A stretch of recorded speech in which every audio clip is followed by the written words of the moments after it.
diseases. So open your books. Initially, I'll tell you the brief of this chapter.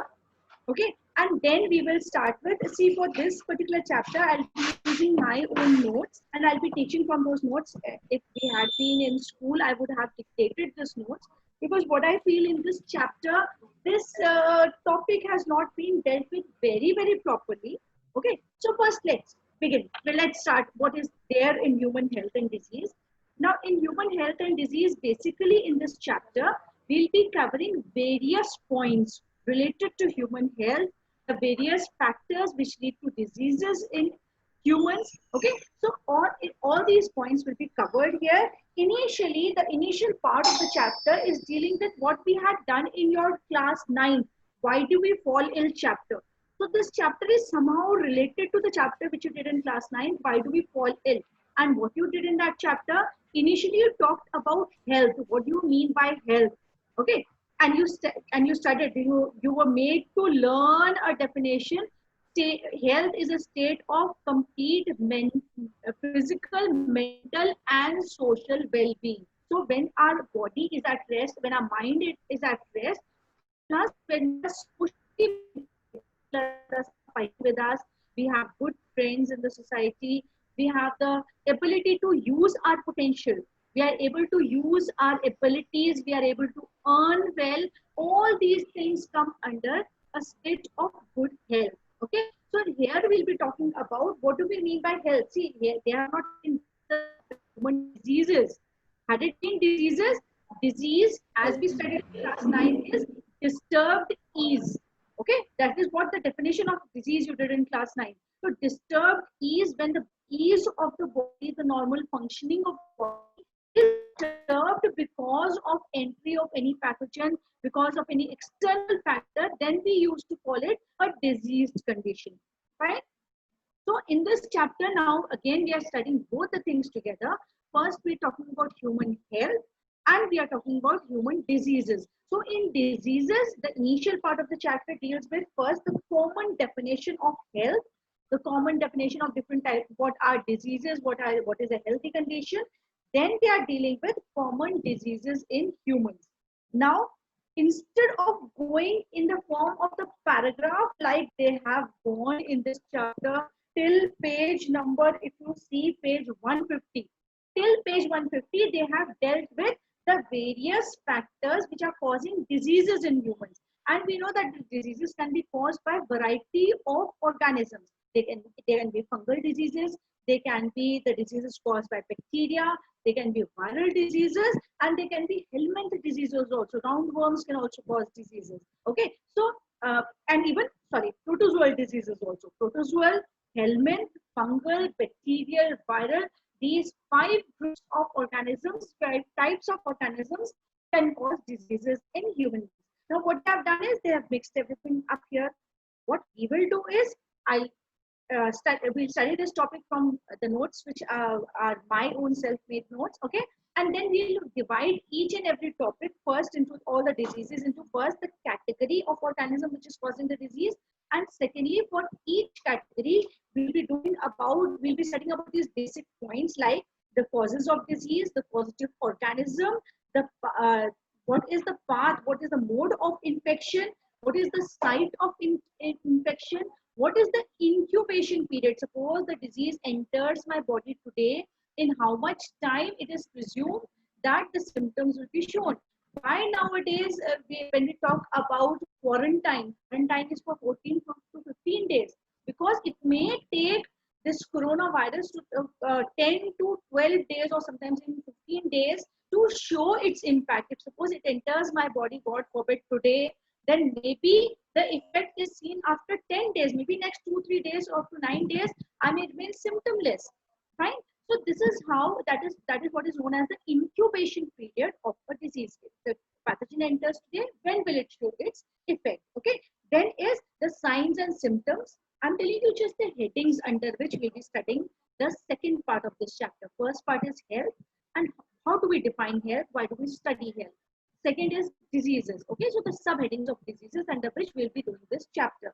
Then is the confirmatory test. First of all, what are the symptoms which are seen when the disease occurs? Then how will we confirm? What are the tests whether a blood test is done, what type of a blood test is done, whether it is an antibody agglutination test, what type of a test is used, is carried out for confirmation of that disease, and then is mode of spread of disease. How is it spread? Waterborne है, yeah, it is an airborne disease, or it is a sexually transmitted disease, or it is a formite-borne disease, like coronavirus is a formite-borne disease. So what is the cause of spread of these diseases? We will also study about this. Okay. First an introduction, and then we proceed. The next part of now very important part of this chapter is the malarial parasite and the life cycle of the malarial parasite.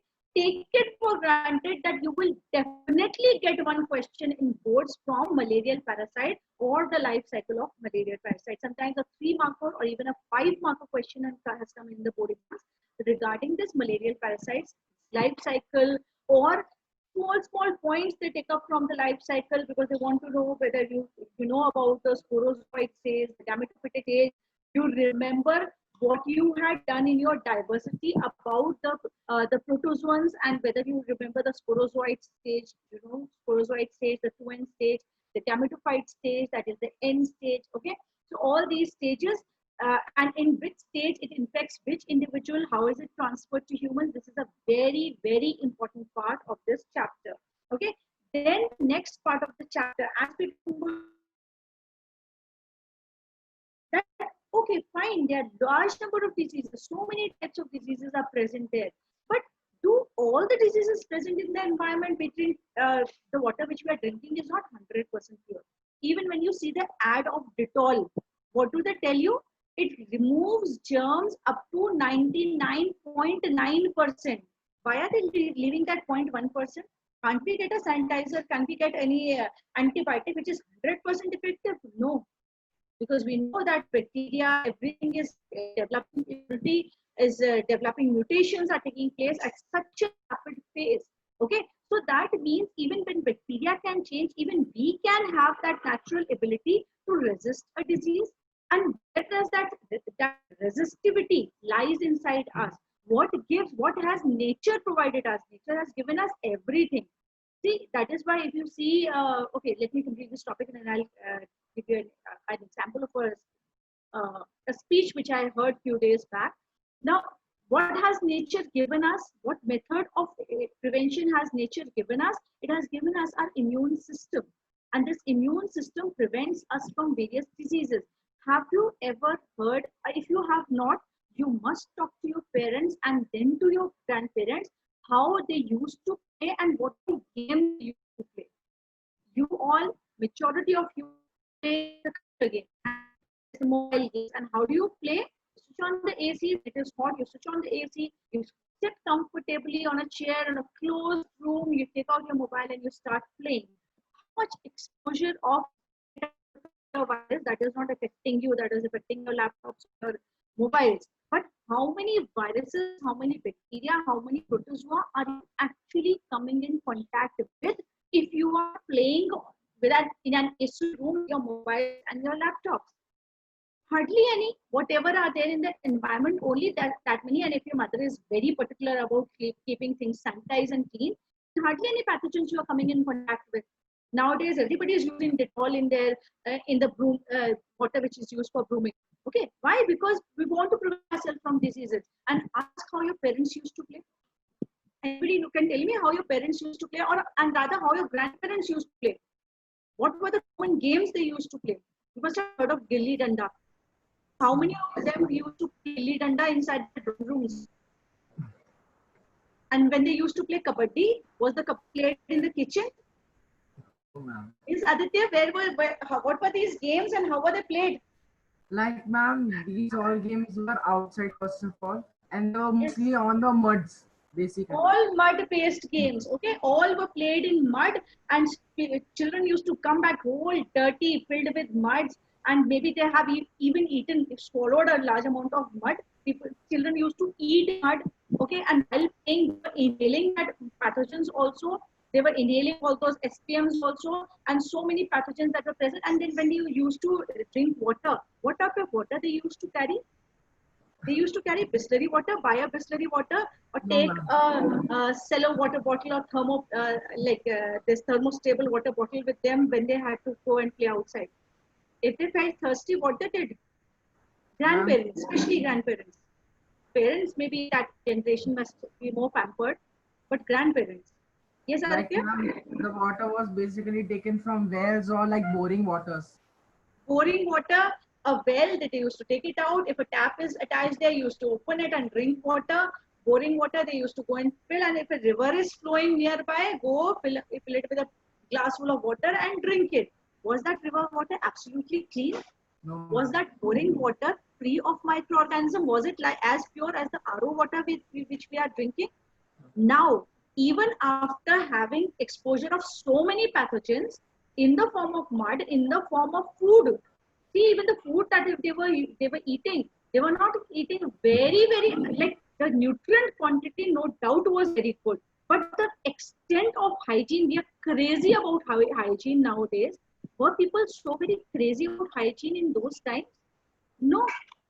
Okay, if suppose if your sister sits in the same plate with you, so no, I will not eat. I want my separate plate. And there even three people used to sit together. Even if we go to Kashmir, there the marriages they serve it in a big plate. Old families they have a big plate. They serve it together, and six people sit together and eat in that same plate. Isn't because till the time we come in exposure with the pathogen, we cannot develop immunity against it, and slowly and gradually we have made ourselves more and more vulnerable to all these diseases by limiting ourselves, by giving us an absolutely sterile environment. And this is what I was talking to you. I heard about a talk of a foreign doctor a few days back. Okay, and what he said in his talk, he said that I'm really worried. Yes, for prevention of corona, lockdown is absolutely essential, but if this lockdown it continues for a very long time, suppose 3 months, 4 months, 6 months, then after that time when we come out of our homes, we'll be more vulnerable to many more diseases except corona. Why? Because till that time, our body, we have kept, tried to keep our body in an absolutely sterile environment. Every 10 minutes, we are sanitizing our hands. We are not going out. And if we are by chance, we are going out, we are covering our mouth. That means we are not letting our immunity develop. And when we come out of that protected environment after some time and suddenly come in contact with so many pathogens, by that time our immune system must have gone so weak that we may suffer from 10 more diseases except corona. Okay, so this is the problem with our immune system. Till the time we come in contact with pathogens, we cannot cure us, which are used for uh, like basically tranquilizer purposes. They are used as a relaxant for the brain or stimulant for the brain. Those drugs we are talking about, and the habit which is formed, how is drug abuse taking place, why is youth getting more and more attracted towards these drugs, how is the overall health of our youth degrading because of the use of these drugs, from which plants are these drugs extracted, what are the different forms of these drugs, that in detail we'll be doing in this chapter. Okay, so that was a brief of this chapter covering about complete health. In the initial part of the chapter, they're talking about what is health. Okay, and what are the various things which are affecting our health. We already know that health is a state of complete physical, mental, and social well-being, and they have written that same line here of class 9. It could be defined as a state of complete physical, mental, and social well-being. Okay, healthy, and how will we keep ourselves healthy? We can keep ourselves healthy by having a balanced diet, by keeping personal hygiene, and then regular exercises, so that sufficient amount of oxygen can reach to each and every part of our body, and all the bodies they function perfectly. Okay, and then how can we control the spread of disease? If suppose diseases are spreading in the society, till the time we knew about coronavirus, were we taking any kind of precautions? Were the people coming out with their faces covered? Have you ever seen such a massive level of people coming out of their houses wearing a mask on their faces? Have you ever seen so many sanitizers selling in the market? Only school children used to carry those sanitizers with their tiffins in case they didn't get time to go and wash their hands. So it was given to the school children, and that too, those who want to flaunt more, used to carry a sanitizer. Nowadays, sanitizers has become a necessity for us. Big bottles of sanitizers are present in every house. Okay, so why is that? Because we have come to know about it, awareness. Till the time we were not aware of the methods of preventing a disease, of preventing corona, we were not taking any of these preventive measures. So if we are studying about diseases, if we want to prevent a disease, the first and the foremost thing is awareness about disease, how to prevent it, how to avoid that disease. We must know. Only then we'll be able to prevent. If we were not knowing that malaria is spread by mosquitoes, we were only taking treatment, we were exercising, but we were not taking care of stagnant water, which is completed in our, which was accumulated inside our houses or near our houses.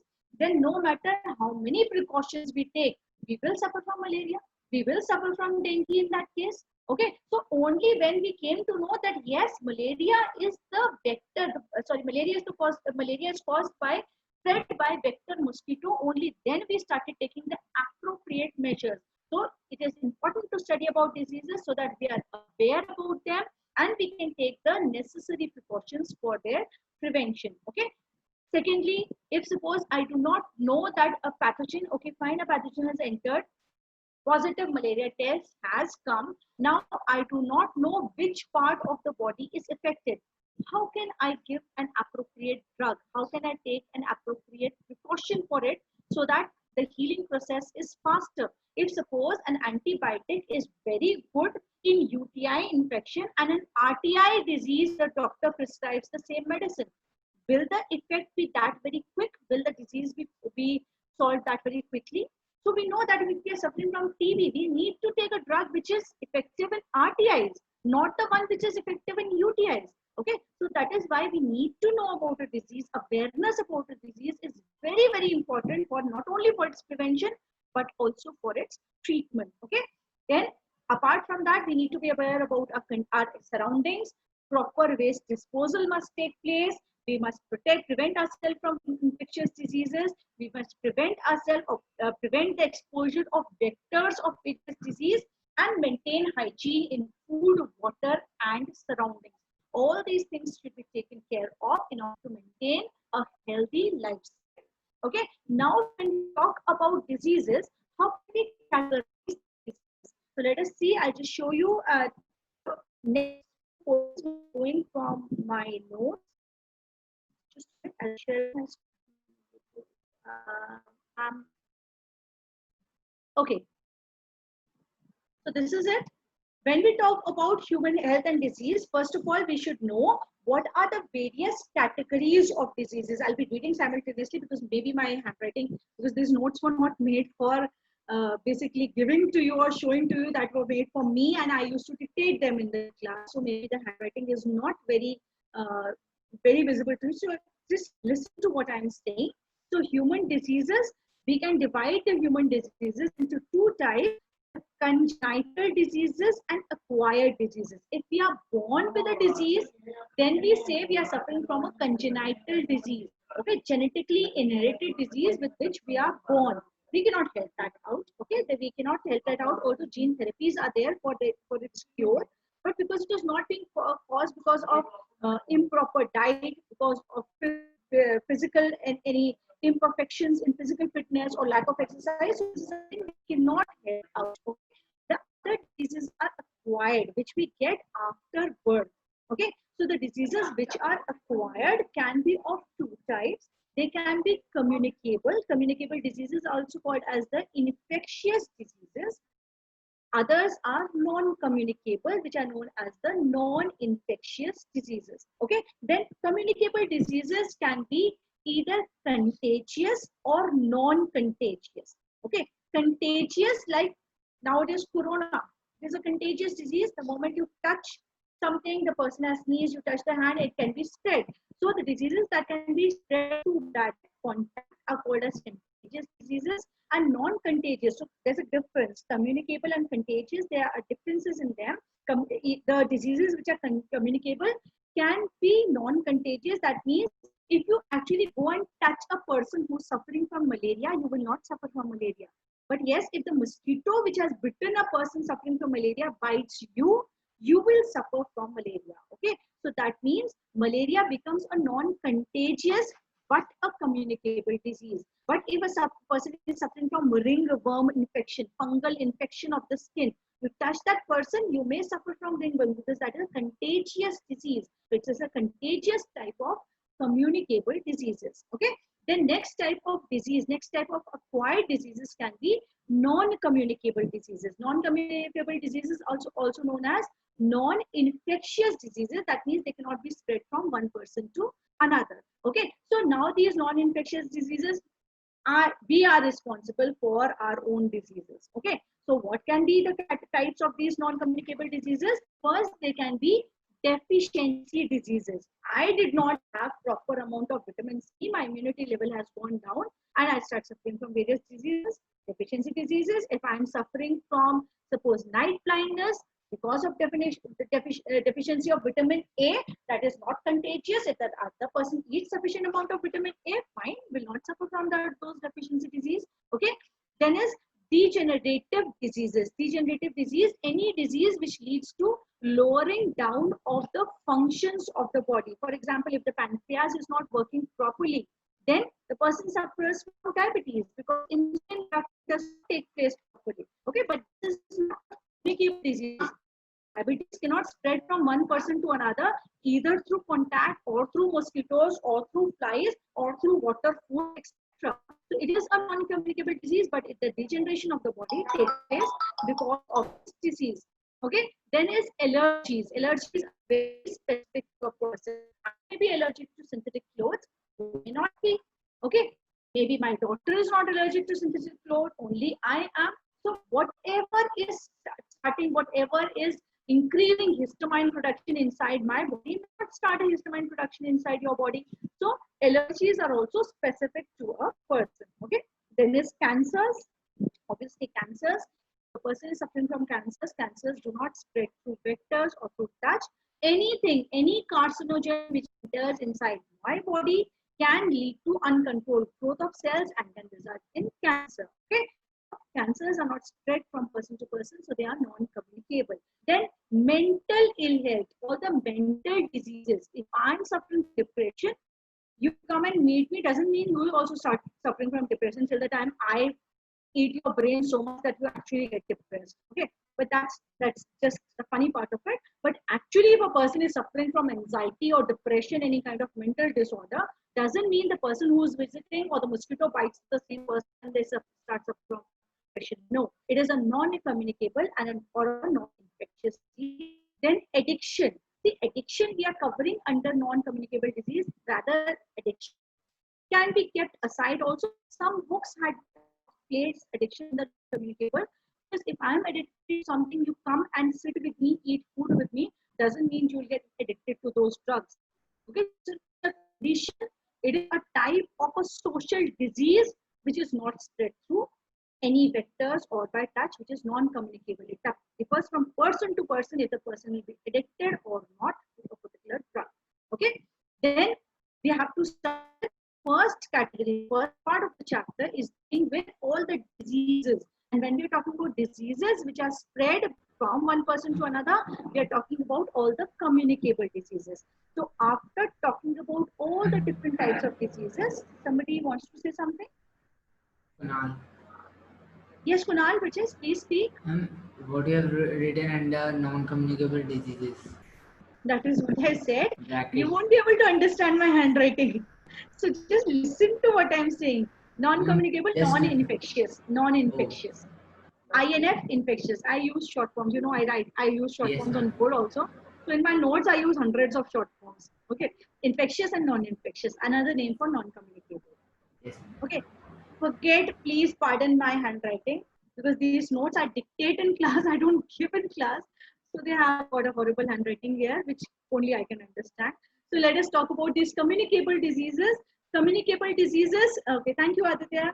So in communicable diseases, first we'll be discussing about all the viral diseases. For this, make notes. If possible, I will give these, not these notes, but the other typewritten notes I have for chikungunya and for dengue. These two types of diseases are not there in your NCRTs. Ma'am, then why are you teaching us these unnecessary diseases? Because you open your syllabus, in syllabus, board syllabus, these two diseases are mentioned. In the syllabus they have sent, they have mentioned chikungunya, they have mentioned dengue.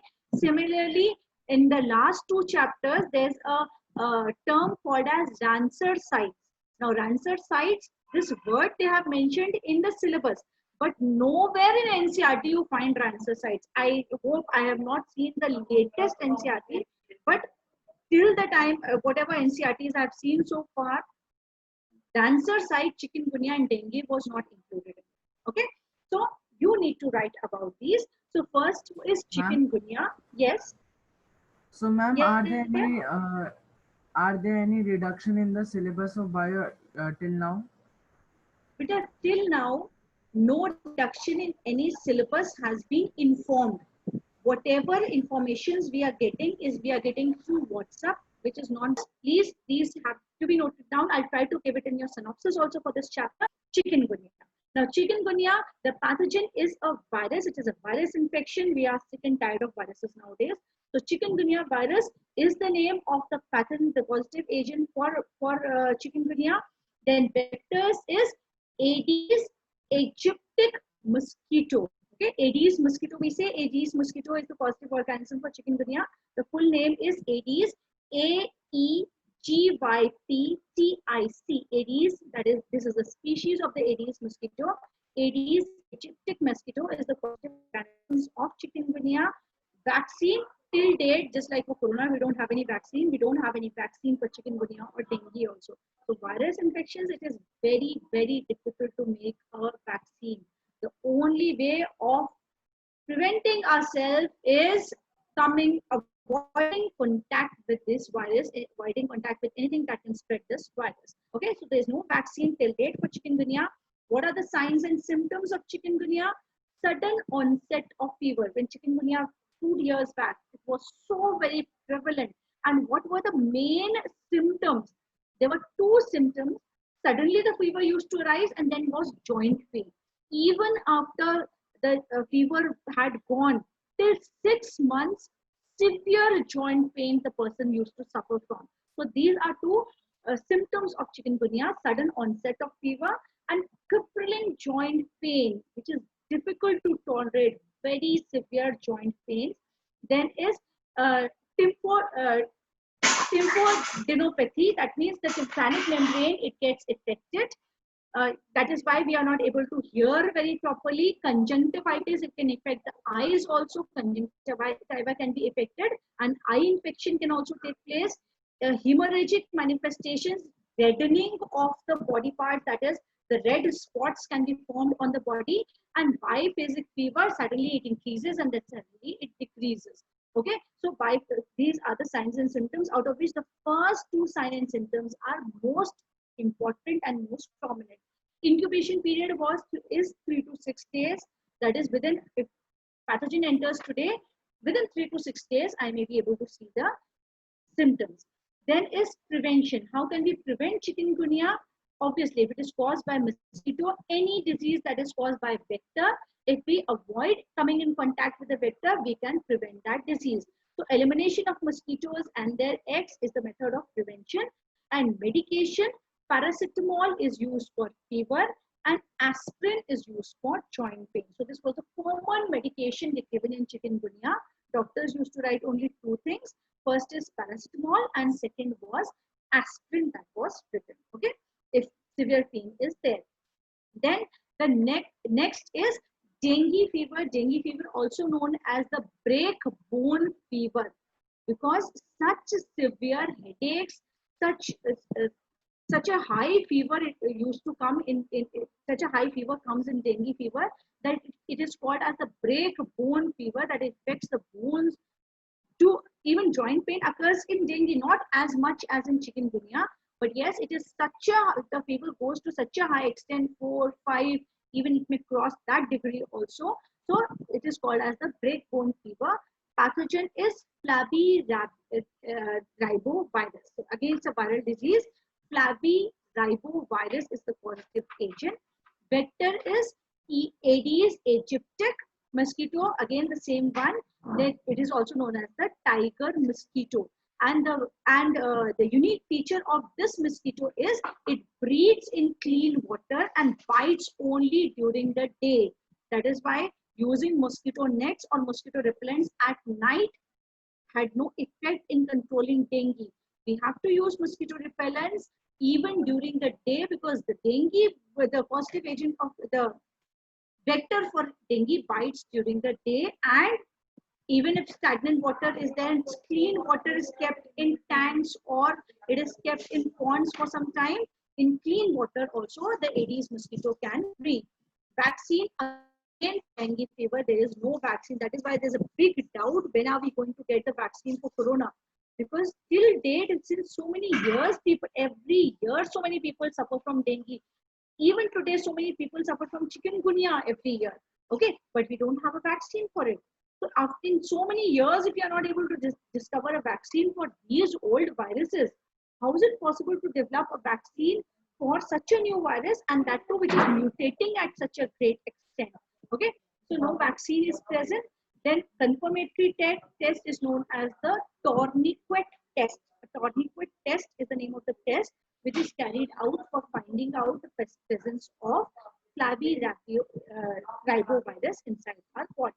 Okay, now what are the various types of dengue fever? Dengue fever can be of two types. First is the classical dengue fever. Classical dengue fever, suddenly a very high fever, then frontal headache, this front portion of the head, this portion really, it too much of pain in the head region, pain behind the eyes worsens on eye movement. It feels as if behind the eyeballs, the eye is paining, and the moment the patient opens the eyes and looks left and right, the pain becomes all the more severe. Okay, on eye movement. Muscle and joint pain, again it affects the muscles, and joint pain takes place in majority of viral infections. Loss of appetite, person doesn't like eating food. Rashes on the body, that is an advanced stage of dengue. In initial stage, rashes do not occur, but when dengue fever spreads further after a few days, rashes may occur on the body, and then bleeding from mouth, bleeding from nose can also start occurring in case of dengue fever. Then is nausea, feeling of vomiting, and vomiting may also occur in case of dengue fever.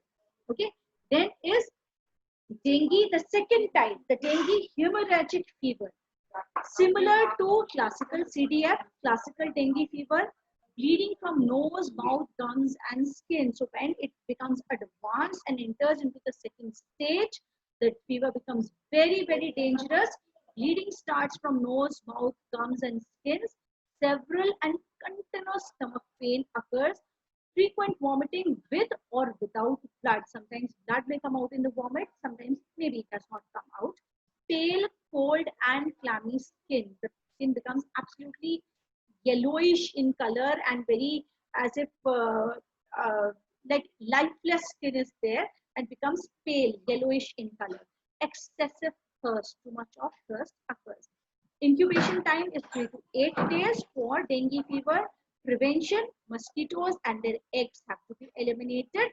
Treatment, there is no specific therapy, but yes, doctors always give paracetamol to control the fever. But one very important thing we must remember in dengue, that if a person is suffering from joint pain, because pain may occur, muscle and joint pain may occur, but the never gives aspirin, because aspirin has dual function. Aspirin is a drug which has dual function, and what are those two functions? The first function of aspirin is it can act as a painkiller, and apart from that, aspirin can also act as a blood thinner. It is also administered to heart patients.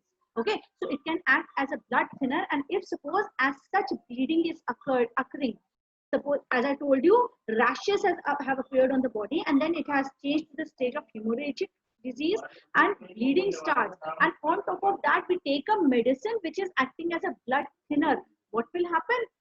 Increase in the extent of bleeding will occur. So aspirin never be taken in dengue fever. It in chikungunya, but not if you go to a good doctor, he will never write aspirin as a painkiller for pain in dengue fever. Okay, so these are some of the common knowledge also we must have so that we not end up taking the wrong medicine in a disease. Sometimes it happens now, okay, I'm having headache, give me an aspirin. Too much of headache because of fever, I'm having headache also. Give me an aspirin and you'll be fine. No, but if it is dengue, till the time the dengue test is confirmed, should not give aspirin. Okay, because aspirin can worsen the stage. Then we come to the third type of viral diseases, that is common cold, also called as rhinitis. Because we know in biology, this is rhino. Rhino is nose. So rhinitis, itis, I told you, itis is a suffix which is used for any kind of inflammation. Itis means inflammation. So rhinoitis, rhinitis, inflammation of the nose. Okay. Pathogen is the rhinovirus, whereas rhinovirus is not one virus. Rhinovirus is a group of viruses. One of those rhinovirus, it causes common cold. Okay. Sorry, many of these types of rhinoviruses causes common cold. There is a group of virus which causes common cold. That is why there is no treatment. Doctor says, okay, common cold, fine. You go and take rest, have fluids, eat good fruits and rest, and then you will be cured in 3 to 4 days. Maximum 5 days or 7 days, it will go on its own. Because against which virus will we give? Rhinovirus is a group of viruses. It is not one name of a virus. It is a group of viruses, all of which can cause common cold, all of which can cause rhinitis. So if you are suffering from rhinitis, it is left to our immunity to fight against all those diseases, all those viruses. We cannot probably give disease against all these types of viruses. So nowadays also, if somebody is suffering from fever, somebody suffering from headache and fever and common and cold like symptoms, because even corona has the same type of symptoms. When he goes to the doctor asks for a corona test. If the corona test is positive, only then those types of medicines are given. If it is negative, that means you're suffering from common rhinitis. Go home, take rest, and if suppose fever rises too much, then have paracetamol and just take rest, and you'll be cured on your own. Okay. Then what are the signs and symptoms? There's no vaccine for common cold. Okay. So majority of viral infections you will find, except this polio, etc. Majority of the viral infections, there's no vaccine for majority of viral infections. Signs and symptoms: nasal congestion, excessive nasal secretion, very sore throat, cough, headache, etc. All the common signs of fever. Common bukhar ho gaya. उसके seasonal bukhar जिसको हम कहते हैं, that is rhinitis. All those symptoms are there in rhinitis. Incubation time 3 to 7 days. Prevention: avoid contact with an infected person. That is why it is said even in dengue, etc. It was said if a person is suffering from common cold, the basic symptoms are same, common cold and so if a person is suffering from this, take rest, stay at home for 7 days. If you are fine, you are spread infection to so many people. Share a tiffin with your friends and you spread. You are sharing viruses along with the tiffin. Okay. So treatment are antihistamines, which cause the allergy. So any allergic reaction can be controlled by the antihistamine medicines, and congestion of the nose. So it's because of swelling of the arteries present there. So anything which reduces, which removes swelling, leads to decongestion. So decongestion so that the nasal breathing can take place, and maximum what else is given? Paracetamol is given. Nothing else. The rest, they are not giving any antiviral treatment. There is nothing as antiviral. Antihistamines only control allergic symptoms. Decongestants, opening of nose and clearing of the nasal tract. We are not giving any antiviral. There is no use of antiviral. Our body is good enough to fight these viruses and control infection on its own. Okay, so time is up. Unnecessarily, I don't want to start with